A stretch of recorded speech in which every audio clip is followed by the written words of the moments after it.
J'ai la nouvelle idée pour la chaîne. On va faire devine quoi? Un bon gros sujet de pute.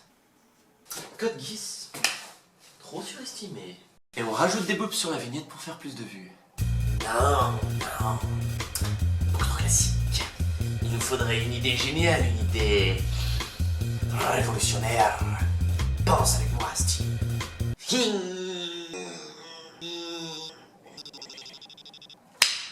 Je sais, nous allons nous incruster dans les animés en bande trip. Mais enfin, tu sais très bien que c'est impossible. Sans fond vert, nous n'y arriverons pas. Mais nous pouvons complètement y arriver. Tous ensemble. Nous avons le mojo nécessaire, Steve. Allez, viens, suis-moi. Tu vois ça, c'est notre porte d'entrée vers le monde des animés. Ouais, enfin, il est bleu ton mur. Arrête de poser des questions, gamin, allez fonce, le public n'attend pas. On n'a pas le même âge déjà tous les deux? Bon allez, on verra bien.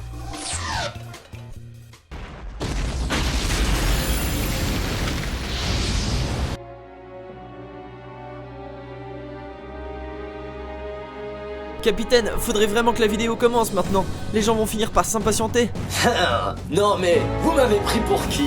Steel Giants, pareil au lancement.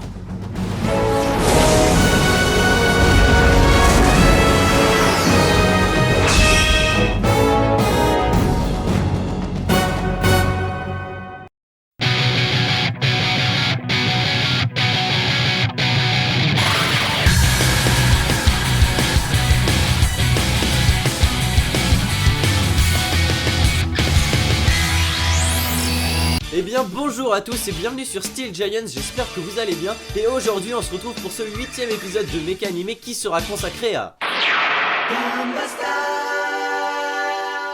non attends là, je crois qu'ils ont pas bien compris. Alors aujourd'hui on parle de... Voilà, ça c'est un message clair et précis. Allez, on enchaîne. Aussi bien connu sous le nom de Tope o Nerei, qui signifie plus ou moins viser le top en français, Gunbuster est un animé de 6 OAV de 25 minutes produit par le studio Gainax, écrit et dirigé par... Hideaki Anno, qui pour ceux qui ne le sauraient pas est l'auteur de Neon Genesis fucking Evangelion. Et comme vous l'avez sans doute remarqué, l'animé n'est pas tout jeune puisqu'il avait été originellement diffusé entre octobre 88 et juillet 89. Oh mon dieu, mais c'est archi vieux tout ça. J'étais même pas encore né. Non mais tu crois sérieusement que je vais regarder un truc pareil? Ah bah non, attends, en plus il y a Dragon Ball Super en ce moment. Et donc oui, aujourd'hui je vous propose un petit retour aux sources et tant qu'on y a à ressortir des entre guillemets vieux dossiers, je vous ai aussi déterré quelques petites pépites musicales et je ne parle évidemment pas de Bébé Lily ou de Jenali, mais du beaucoup plus lourd. Bref, revenons sans plus attendre au sujet qui nous intéresse, à savoir Gunbuster, l'histoire d'une adolescente de 16 ans, Noriko, qui en 2023, poussée par la mort de son père tué par des extraterrestres, souhaite devenir pilote de robot spatial. Durement entraînée par son coach Koichiro Ota qui a repéré un fort potentiel en elle, elle sera amenée à devenir la partenaire de Kazumi Amano, la meilleure élève pilote de tout le Japon. Avec le reste de la flotte dont le rival Jung Freud, considéré par beaucoup comme le prototype d'Asuka l'anglais, une étrangère arrogante et rousse quoi, notre héroïne devra se surpasser afin de repousser la colossale menace extraterrestre qui menace de détruire la Terre. Bon, et là vous êtes sûrement en train de vous dire, mais dis-moi, il m'a l'air très original ce scénario, hein? Eh bien réponse, pas plus tard que maintenant. Tout d'abord, Gunbuster ne se résume pas simplement à tabasser des extraterrestres à grands coups de matraque taser de l'espace. En plus d'aborder des thèmes intéressants comme le dépassement de soi ou le sacrifice, c'est un des seuls animés qui traite de manière plutôt intéressante des thèmes de la relativité et de la dilatation du temps. Bon, si j'étais plus connu, c'est là que j'aurais casé mon petit caméo d'y penser, mais pour faire simple, en gros, quand on se déplace à très grande vitesse, le temps ne s'écoule plus de la même manière relativement à l'endroit où l'on se trouve.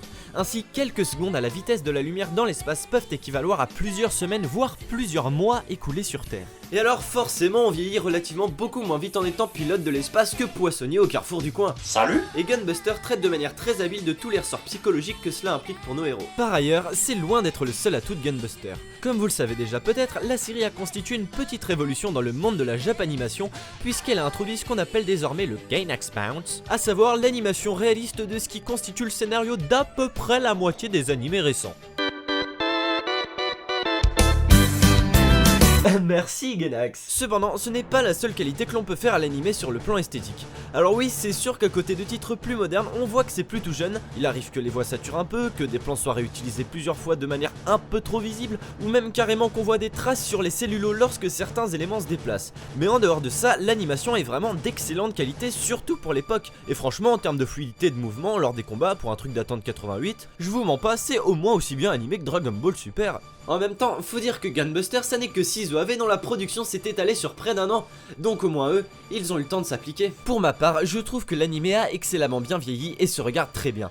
En effet, le gros défaut que l'on reproche souvent aux anciennes productions est d'avoir un nombre d'épisodes important avec un rythme lent et une animation assez pauvre. Mais pour Gunbuster, eh bien c'est tout l'inverse. En plus d'être bien rythmé grâce à un format court, l'histoire a la particularité, comme beaucoup d'œuvres d'Hideaki Anno, d'être incroyablement immersive, que ce soit grâce à l'ambiance angoissante et froide qui y règne, à la représentation du cosmos, aux OST qui tantôt tristes, effrayantes ou alors à la limite du karaoké, arrive toujours à démultiplier l'impact des moments forts de l'anime. On pourra encore citer les doubleurs qui, on peut le dire, ont vraiment donné leur maximum. Ah bah oui, parce que Noriko Abo est une grosse chialeuse en début d'anime, n'arrêtant pas de piailler. Et quand faut gueuler pour aller éclater la tronche des extraterrestres, ah bah là ça donne ça. Hé Noriko, tu sais que tout le monde t'appelle Shinji avec des boobs. Félicitations!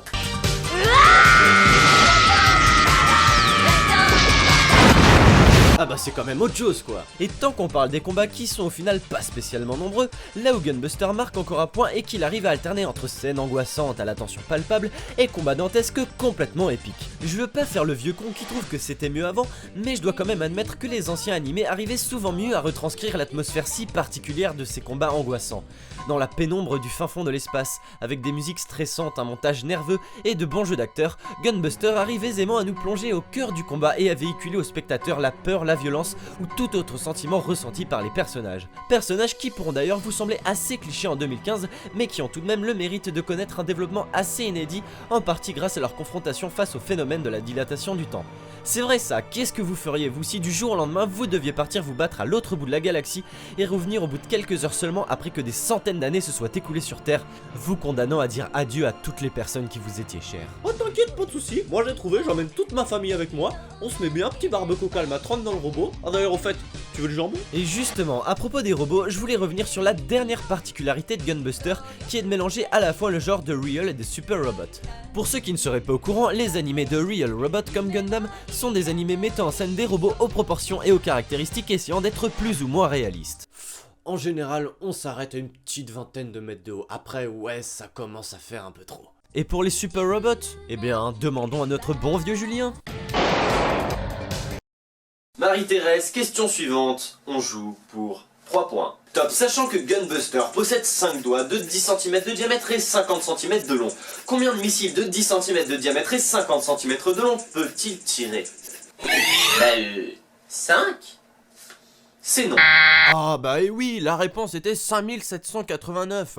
Mais ne vous inquiétez pas Marie-Thérèse, pour vous, cadeau. Réjouissez-vous Marie-Thérèse, les éditions Suis-je et le Put sont fiers de vous offrir l'édition collector de Fairy Tail C'était mieux avant, accompagnée de son magnifique coffret DVD de Shingeki no Kyojin expliqué aux enfants, pour vous accompagner partout dans vos déplacements. Enfin voilà, Gunbuster c'est une très bonne série qui propose une histoire aussi bien intéressante qu'émouvante, un des plus gros succès du studio Gainax. Alors c'est vrai qu'avec une durée de seulement 6 OAV, difficile de marquer autant les esprits qu'avec des animés de format plus long, cela dit, Gunbuster a quand même réussi à se forger un petit nom dans le monde de la Japanimation, s'affichant comme une courte mais néanmoins intense expérience de visionnage. Bref, c'est tout pour moi, j'espère que cette vidéo vous a plu. Attendez, j'ai une déclaration à faire. Un jour, un grand homme a dit ceci. Ouais, il y a une suite aussi Gunbuster 2, mais la regarde pas, c'est de la merde. Je me demande bien qui ça peut être. Ah bon? Bon bah du coup, c'est reparti. Diebuster, aussi connu sous le nom de Gunbuster 2, sorti en 2004, toujours produit par Gainax mais réalisé cette fois-ci par Kazuya Tsurumaki, est elle aussi une série de 6 OAV créés pour la commémoration des 20 ans du studio. Et déjà le premier truc qui m'a choqué quand j'ai commencé à regarder l'animé, mais putain ce truc date vraiment de 2004. Alors tout à l'heure je vous disais que pour l'époque Gunbuster était joli et bien animé, mais en même temps comme ça date, c'est assez dur de trouver des points de comparaison qui parleraient à tout le monde.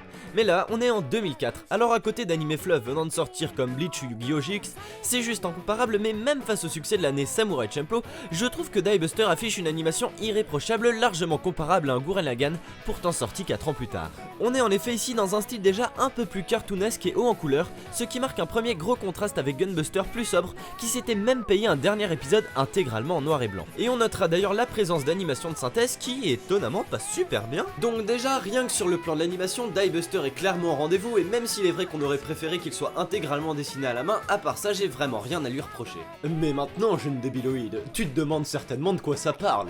Et bah moi aussi. Le début de l'histoire prend place sur Mars, où l'on découvre Nono, une jeune adolescente qui se révèle en réalité être un androïde et dont le rêve est de devenir pilote de l'espace comme son idole, une mystérieuse Nono Riri. Par chance, lors d'une attaque d'un monstre de l'espace, Nono croisera le chemin de Lalcy, une pilote de Buster Machine, seul véritable moyen de venir à bout de ses envahisseurs. Ces dernières sont en réalité des entités mi-robots mi-humaines, uniquement pilotables par les Topless, individus aux facultés psychiques surdéveloppées. Alors forcément pour Nono, il est impossible de devenir pilote de Buster Machine. Notre jeune héroïne, désormais perçue comme une fille inutile, devra donc se battre pour trouver son rôle à jouer dans un monde où la menace extraterrestre devient chaque jour de plus en plus inquiétante.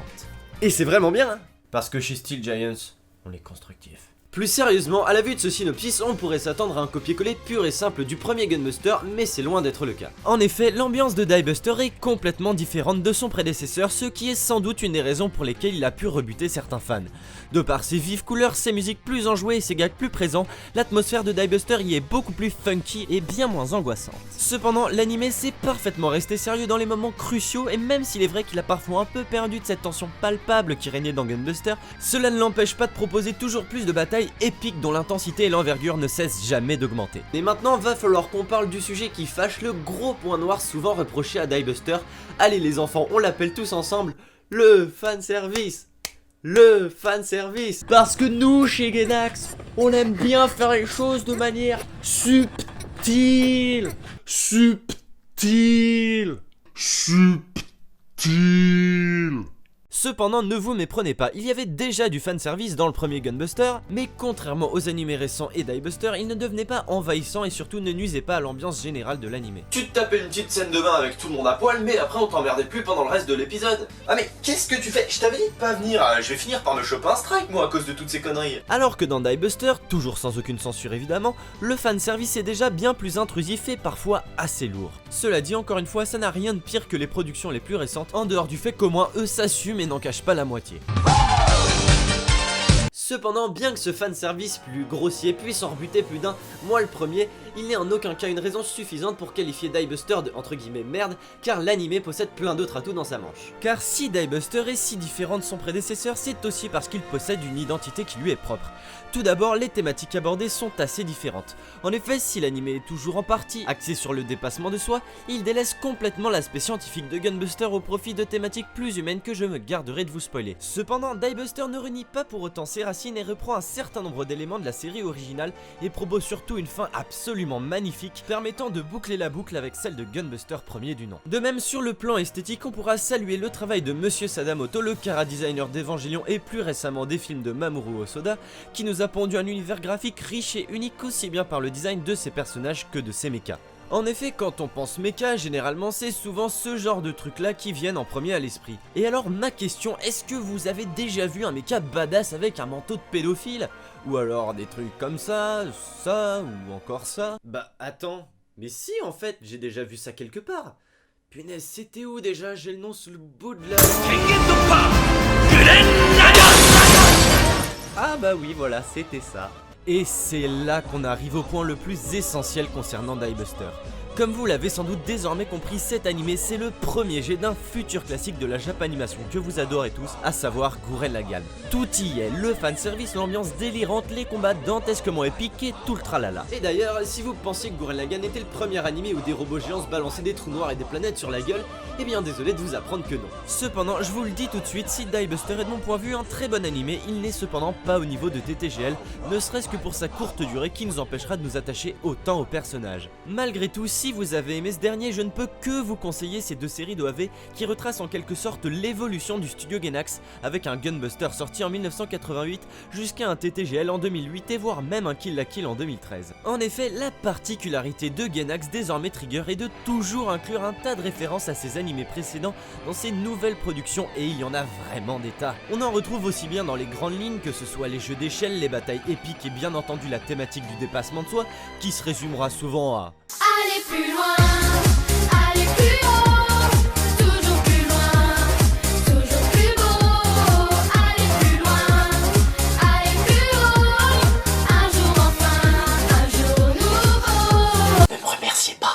Mais on a également des détails plus entre guillemets subtils, comme cette fameuse pose du héros qui croise les bras, des références à de nombreux personnages comme Mikitsugi de Kill la Kill rappelant le coach de Noriko, ou des références en termes de design, comme les épaulières de l'armure de Satsuki qui font penser à celles de Gunbuster, de même qu'on voit dans Diebuster les premières ébauches des futures fameuses drilles de Gurren Lagann. Et d'ailleurs, il n'y a pas que dans les animés Gainax qu'on retrouve des références à Gunbuster, puisque c'est par exemple aussi le cas dans Haruhi Suzumiya ou Lucky Star. Enfin voilà, vous l'aurez compris, Gunbuster et Diebuster furent pour moi une super expérience de visionnage, et si ce ne sont certainement pas les meilleurs animés que j'ai pu voir, ils auraient été l'occasion de passer un très bon moment et d'en apprendre plus sur l'un de mes studios d'animation favoris, ainsi qu'un de mes plus gros coups de cœur. Voilà, cette fois cet épisode est pour de bon terminé, j'espère qu'il vous aura plu et qu'il vous aura donné envie de vous lancer dans la grande aventure Gainax. Sur ce, n'hésitez pas à liker, commenter, à partager la vidéo et à vous abonner, et sur ce, moi je vous dis à bientôt pour le prochain épisode.